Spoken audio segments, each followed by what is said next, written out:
Hey guys, and welcome back to another episode of Art Side of Life. I'm Eva, for those of you who might not know me yet, and today I prepare another compilation of the artist interviews, and today's topic is art process. So I ask different professionals in the industry what is their art process and maybe what are the tips and tricks what they use to progress faster and create better artworks. So hopefully you will enjoy this episode. And before we get to the interview, I would like to thank Astropad for sponsoring this episode, because with Astropad you can use your iPad Pro as a wireless graphics tablet for your Mac, which is super useful and convenient, and I especially like to use it with Photoshop or Illustrator. And with Photoshop I already have a lot of Photoshop custom-made brushes which I like to use when I do these color and light studies or material studies, when I want to just draw on the sofa. And especially in this case I wanted to try different layer modes in overlays or hard light, soft light, to achieve this light in a pumpkin look which I created for this tutorial. So if you want to try this for yourself, guys over at Astropad gave us discount 10% with the promo code ARTSIDE. So you can just get to artsideoflife.com/astropad and use it for your studio licenses. So hopefully you will enjoy this. So let me know if you have any questions in the comments. And now let's just get to the interview part. And do you have the same art process then for each artwork? Like I always do a sketch or a thumbnail, then I do the base colors, or can you take us through some of the main steps of your art process?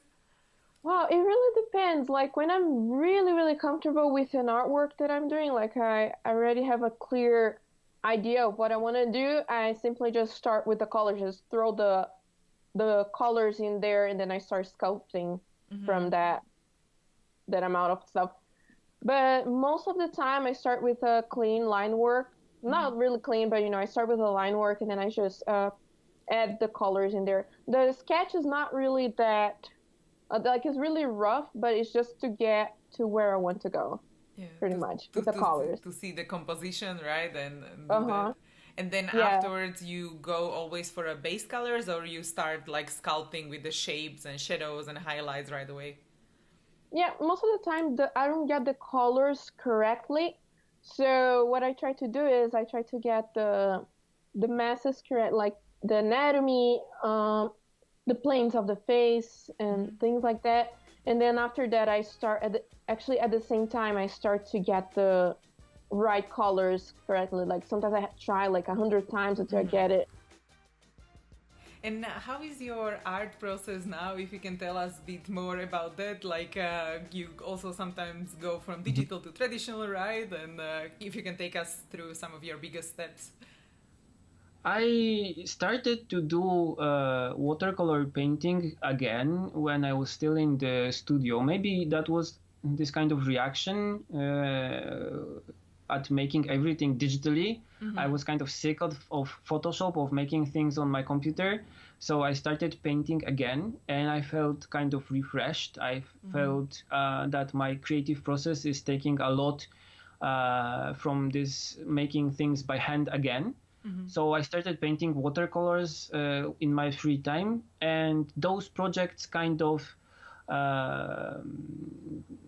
developed into bigger things and illustration series and watercolor painted comics and all kinds of things. And in the end, I got a little bit of attention in the internet, doing things by hand and not digitally.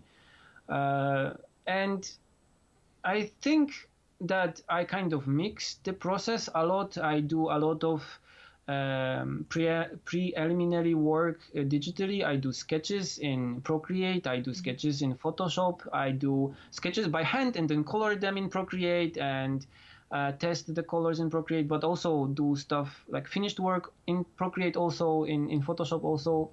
But I think that most of my hand-painted work got a lot of traction, so I just wanted to continue with this. But yeah, I tend to mix a lot go from digital to analog to digital. If I'm not sure about the colors, I test them digitally. If I want to do a sketch for something difficult, I do it digitally. But if I want to paint an expressive painting, I do it by hand. So I kind of go back and forth between those two things, and I feel kind of at home in both categories, I think. Yeah. Because now also you are full-time freelance now, right?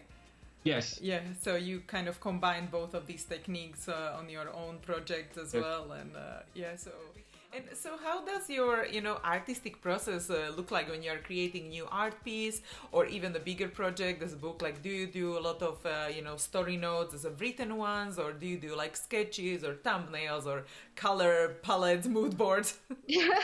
I mean, for artwork, if I'm making something that's like based on a story already, like if I have a screenplay and it's like a story illustration, I read through the screenplay and I just try to like feel what the images are that come to me. And a lot of times those come out very fully formed. Like I'm like, oh, I have a very clear picture of what I want to illustrate. And then at that point, I kind of start sketching and trying to make that image fit the one that's in my head. If I'm not lucky enough to have that, then I definitely go into the research. Like character design is something that like is hugely researched, and I have to do a lot of Googling and, trying to watch movies. I think that's something that I really try to do is when I try to do story illustration or work on character designs, I try to watch films that not necessarily that look like the thing I'm trying to make. In fact, that's probably not helpful. What is helpful is finding like that personality and that character and what they act and feel like. And that way I get a much more clear idea of who they are as a person and how I want to express that. So that's where I'd start with those types of things. Otherwise, sometimes like if I'm just like, I want to make something, but I'm not sure what, I have huge folders in Pinterest that are just like, these are pretty pictures. And then just looking at them inspires me. And I'm like, oh, I want to go to Paris, or, oh, I want to, go into a candy shop or something. So like having that kind of feeling is really helpful too. Yeah. And then when you are creating some artworks, do you have the most important part for you? Is it the layout or the character, or as you mentioned, the feeling, the connection with the audience, or do you try to level everything out? I think that for me, the most important thing is the story or the emotion, the mood kind of. So if I'm doing an illustration, the main thing I want to communicate is how does the character feel? Yeah. So I try to start with the character, and I place the character first on the page wherever I feel like it's going to communicate the best, right? So it's like if I want to be looking up at the character, then I sketch the character where I'm kind of in a down view looking up at them, and then I build the environment around that. The environment is not the most important thing because you're not really going to look at it, honestly. You're going to look at the character and you're going to see the environment, but it all has to feed into this one message and mood and story. So like if the story is that I have to think of something, I don't know, like a love story, right? And it's like you want to feel like, oh, this is something where these two characters are meeting for the first time. Like, how do they feel in that moment, and then how do you best communicate that? So I'd first draw the characters, draw kind of their positions and their expression, and then build everything else around that to emphasize that point. Yeah, because some people also work like from the environment point of view, and then they adjust the characters to the environment, how they interact with the environment. So it's always interesting to see how people think and how they start their process. Yeah, definitely.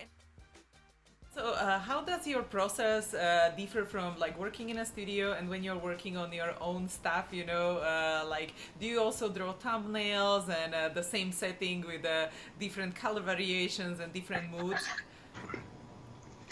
Yes, and the thing is that the easy answer is I use all of it and to different degrees, because the difference is a lot of the tools that I would use in animation, the 20 years I spent in animation, a lot of them was to find the solution.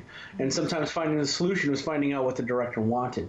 And when you work in visual development, sometimes you don't even have a story yet, kind of thing. They're sort of formulating the story. They're formulating a scene. They're formulating, let's say, go back to the example of a castle. What kind of castle is it? And the director may not know, right? And so you might be using your approach or method, or I might be using my approach and method just to find out what they like. And then after I get that, then I go to the next step. Well, what is it about they like they need to convey? And then after I do another artwork to that, then I get down to what should it exactly look like? That's usually the third step. So a lot of times the first three steps of thumbnails to roughs is to create this dialogue back and forth to sort of help me make the exact right kind of design and then offer up design ideas. See, I'm doing all these things so that when I do make a design idea, it will have covered those other things that are important to the director. Now, when you're working on your own project, you are the director. You already a lot of times have a lot of those questions already answered in your head. So sometimes when I design, to be completely honest and truthful, I will literally pick up the paintbrush or the stylus, and I know what I want exactly, and I know why it has to be, and I'll just, bam, hit it, and then it'll be what I want. It doesn't happen all the time. And other times I'm like, I don't know if that's the right solution. And then I'll thumbnail it all out. I'll do 15 different versions, create one up. I'm like, yeah, that's it. And then rewrite the story in my head and like, oh no, that's not even in the story anymore. Boom, it's gone. You know? So it's a bit of the process you used before. And then sometimes it's easier because you're the person writing the story and you're the person who is saying yes or no to everything. And then sometimes it's a curse because you're the one who is saying yes or no to everything. And if you change your mind, same as if your director changed your mind, you know, you have to start all over, you know? So it's similar, but it's, I think, better. And the best thing of it all is it's your project. So every pain and every victory you experience is all worth it because it's yours, you know? Yeah, definitely, and it's your story, and then you can communicate part of yourself as well in the world and characters, right? Right, absolutely.